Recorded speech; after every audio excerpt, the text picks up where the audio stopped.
Bem-vindo ao programa Jesus Está Voltando. Vamos hoje ao último bloco número 7 do estudo Israel do Arrebatamento ao Milênio. E nós vamos abordar hoje exatamente o porquê Satanás será solto no final do milênio. Qual o propósito disso?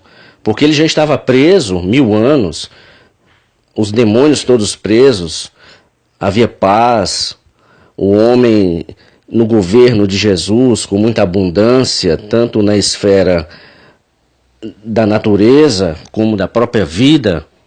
Então qual o motivo que Deus tem para soltar este ser maléfico no final do milênio? Então nós vamos ver tudo isso vagarosamente para que você possa entender. Primeiro nós vamos ver o cenário que propiciará o levante que ele vai fazer quando for solto. Vai existir um cenário, porque o ser humano não vai ser de uma hora para outra que ele vai se rebelar, mas vai existir um cenário. Então nós temos, vou pegar duas traduções, nós temos Zacarias, capítulo 14, verso 16, que diz assim: E acontecerá que todos os que restarem de todas as nações que vieram contra Jerusalém subirão de ano em ano, escute isso aí, para adorar o Rei, o Senhor dos Exércitos, e para celebrarem a festa dos tabernáculos. Em outra tradução diz: Então os sobreviventes de todas as nações que atacaram Jerusalém subirão ano após ano para adorar o Rei, o Senhor dos Exércitos, para celebrar a festa das cabanas. Então, anualmente, as nações farão isso. A questão é que durante o milênio, alguns sacrifícios e ofertas serão restaurados e observados por Israel com a participação dos gentios. Evidentemente que não terão a mesma finalidade do Antigo Testamento, a de prefigurar Jesus e sua obra, mas serão memoriais em relação ao que Jesus efetuou. Servirão de instrução às gerações futuras, ensinando-lhes a respeito da maravilhosa obra de Cristo no Calvário. Assim como hoje a Santa Ceia é um memorial para a igreja. Então, será um memorial do sacrifício, das ofertas, que as nações, a liderança das nações, terão que ir anualmente.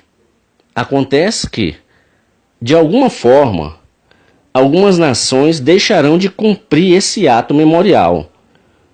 Por talvez simples soberba, acharão que isso é bobagem e não vão obedecer à ordem de Jesus.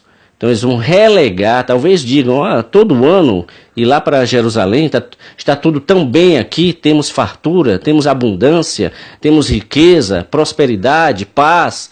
Então por que a gente tem que ir a Jerusalém? Só para oferecer esses sacrifícios, essas ofertas? Jesus não já sabe disso? Só que vai ter uma trágica consequência para essas nações. Então este é o cenário que vai propiciar Satanás fazer o último levante dele no cosmos. Escute aí. Zacarias, capítulo 14, verso 17 a 19, diz assim: Se algum dentre os povos da terra não subir a Jerusalém para adorar o Rei, ou Senhor dos Exércitos, não virá para ele a chuva. Se os egípcios não subirem para participar, o Senhor mandará sobre eles a praga, com a qual afligirá as nações que se recusarem a ir celebrar a festa das cabanas. Sim, essa será a punição do Egito e de todas as nações que não forem celebrar a festa das cabanas. Em uma outra tradução, nós temos isso aqui: E acontecerá que, se alguma das famílias da terra não subir a Jerusalém para adorar o Rei, o Senhor dos Exércitos, não virá sobre ela a chuva. E se a família dos egípcios não subir, nem vier, não virá sobre ela a chuva. Virá sobre eles a praga com que o Senhor ferirá os gentios que não subirem a celebrar a festa dos tabernáculos. Este será o castigo do pecado dos egípcios, e o castigo do pecado de todas as nações que não subirem a celebrar a festa dos tabernáculos. Então está em Zacarias 14, 17 a 19, dizendo que se essas nações não subirem ano a ano, elas pagarão um preço alto. Não vai haver mais fertilidade na terra, porque não vai haver chuva. Então este é o cenário propício para Satanás pegar esses corações. Então vai chegar o tempo que ele vai ser solto. Agora vejamos o porquê que ele vai ser solto. O primeiro motivo porque ele será solto é este: para provar os que nasceram durante o milênio. Pois todos estes nasceram em uma época de paz, com o reinado de Jesus e com todos os demônios fora do caminho. Então vai ser para provar esses aí que nasceram, que não conheceram nada do que nós conhecemos hoje. Porque hoje o mundo está debaixo do maligno. Nós temos visto aí as notícias, dia a dia, só desgraça, coisas horrorosas acontecendo. E durante o milênio nada disso vai acontecer. Porque esses demônios que influenciam vão estar todos presos, inclusive Satanás. Então o primeiro propósito da soltura dele é para provar os que nasceram durante o milênio. O segundo propósito, revelar que o coração humano não convertido permanece inalterado, mesmo sob o reino pessoal de Jesus. Hoje em dia o homem culpa o diabo por tudo de ruim que acontece no mundo. Mas durante o milênio não haverá diabo nenhum para tentar os seres humanos. Vão estar todos presos. E aí será uma prova de que o problema não é só o ambiente, não é só essa influência maligna, mas está lá dentro do coração do homem, está ligada ao coração do homem, porque eles não vão ter essa influência do mal. Então o segundo propósito é exatamente esse: revelar que o coração humano não convertido permanece inalterado, mesmo sob o reino pessoal de Jesus. O terceiro propósito é demonstrar pela última vez quão pecaminosa é a natureza humana caída e que o homem por si mesmo jamais se salvará, mesmo sob as melhores condições. Isso aqui é muito profundo. Eu vou repetir, você está vendo aí, eu vou repetir. O terceiro propósito é para demonstrar pela última vez quão pecaminosa é a natureza humana caída e que o homem por si mesmo jamais se salvará, mesmo sob as melhores condições. Tudo isso prova que o homem tem uma inclinação para pecar.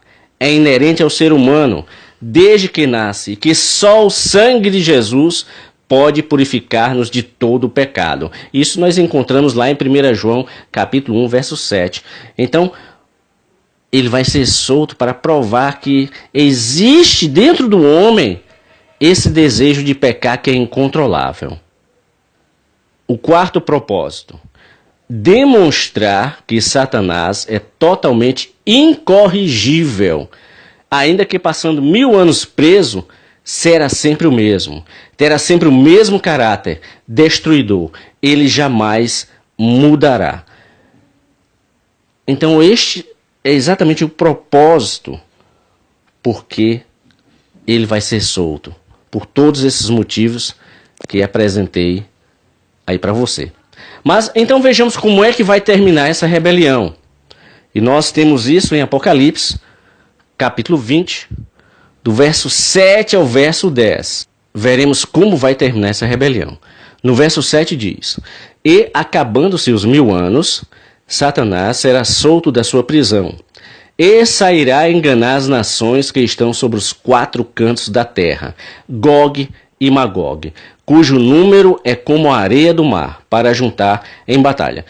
Esse Gog e Magog aqui não tem nada a ver com aquele outro Gog e Magog que vai invadir Israel. Aqui é em relação a Satanás. Aquele outro Gog e Magog, está lá em Ezequiel, é exatamente das nações que vão invadir Israel. Repetindo o verso 8. e sairá enganar as nações que estão sobre os 4 cantos da terra, Gog e Magog, cujo número é como a areia do mar, para as ajuntar em batalha. E subiram sobre a largura da terra, e cercaram o arraial dos santos e a cidade amada. São teimosos. Ele é um bicho teimoso. E de Deus desceu fogo do céu e os devorou. E o diabo que os enganava foi lançado no lago de fogo e enxofre, onde estão a besta e o falso profeta. Como falamos anteriormente, foram os primeiros que inauguraram o lago de fogo. E de dia e de noite serão atormentados para todo sempre. Então aqui vai ser o checkmate em Satanás, porque ele arregimentou muitas pessoas para ir contra Jesus, contra o arraial santo, e vai cair fogo do céu, vai aniquilar todos eles, serão jogados no lago de fogo. E depois desse momento, aí sim, vai haver o julgamento do trono branco. Quando Satanás for colocado lá no lago de fogo, e aí Deus vai fazer o julgamento de todas as pessoas, de todas as eras, que morreram sem salvação. Elas serão julgadas e condenadas. Aqui não tem mais chance. O advogado nós temos hoje, que é Jesus. Nós pecamos, clamamos ao Senhor, ele chega junto ao Pai e diz: Pai, eu derramei meu sangue por ele ali, perdoe. Mas durante este tempo aqui, Jesus vai ser justiça. Não vai mais ter absolvição. Todos que serão julgados no juízo do trono branco serão julgados para condenação. Neste dia aí se cumpre que todo joelho se dobrará e toda língua confessará que Jesus é o Senhor. Neste dia Hitler vai ter que se ajoelhar e dizer: Jesus é o Senhor. Stalin vai ter que se ajoelhar e dizer: Jesus é o Senhor. Papa Doc e tantos outros, Muammar Gaddafi, tantos outros, Saddam Hussein, todos estes seres maléficos que mataram muitas pessoas vão ter que se ajoelhar e confessar que Jesus é o Senhor. Só que não tem mais chance. Acabou-se a oportunidade, eram quando estavam vivos. Serão todos lançados no lago de fogo. Nós ouvimos muitas pessoas dizerem que Deus é amor. Deus é Pai. Contudo, essas pessoas esquecem que Ele é justiça e que o seu julgamento é perfeito. Ele é Pai? É. Ele é amor? É. Mas Ele é justiça. E existe um padrão de Deus. O problema é que as pessoas não querem se submeter a esse padrão. Acham que estão pecando e que Deus vai colocar a mão sobre sua cabeça e dizer: filho, pode vir, mesmo em pecado. Não, existe um padrão. Sem santidade não veremos a Deus. Entenda isso. Pecadores nós somos. Mas nós temos um advogado. Nós pecamos, clamamos, choramos, nos ajoelhamos, pedimos perdão e o Pai concede o perdão. Mas se você peca voluntariamente, aí já não há mais chance para você. Escute o que está escrito em Hebreus 10, 26. Hebreus 10, 26. Escute com muita atenção o que a palavra diz aqui para os que pecam voluntariamente. Porque se pecarmos voluntariamente, depois de termos recebido o conhecimento da verdade, já não resta mais sacrifício pelos pecados. Escute que isso é profundo. Mas uma certa expectação horrível de juízo e ardor de fogo que há de devorar os adversários. Então, se a pessoa peca voluntariamente, o que é que a palavra diz? Que já não resta mais sacrifício pelos pecados. Ou seja, Jesus não vai mais colocar a mão sobre a sua cabeça e dizer: tudo bem, filho, eu entendo o seu pecado. Se você peca voluntariamente. Porque existe uma grande diferença entre você pecar e estar gostando e você pecar e estar clamando a misericórdia de Deus. É uma coisa bem distinta. Então, neste dia do juízo do trono branco, todos que morreram sem salvação serão julgados e condenados. E alguns estudiosos dizem que neste dia de julgamento serão abertos alguns livros. Vamos ver aqui, só para a gente ter uma noção do que os estudiosos falam. O livro da consciência, e aí as passagens procurem. É o dever de casa para você, é procurar essas passagens para ver o que elas estão dizendo. Então os estudiosos dizem que serão abertos estes livros. É o que os estudiosos dizem.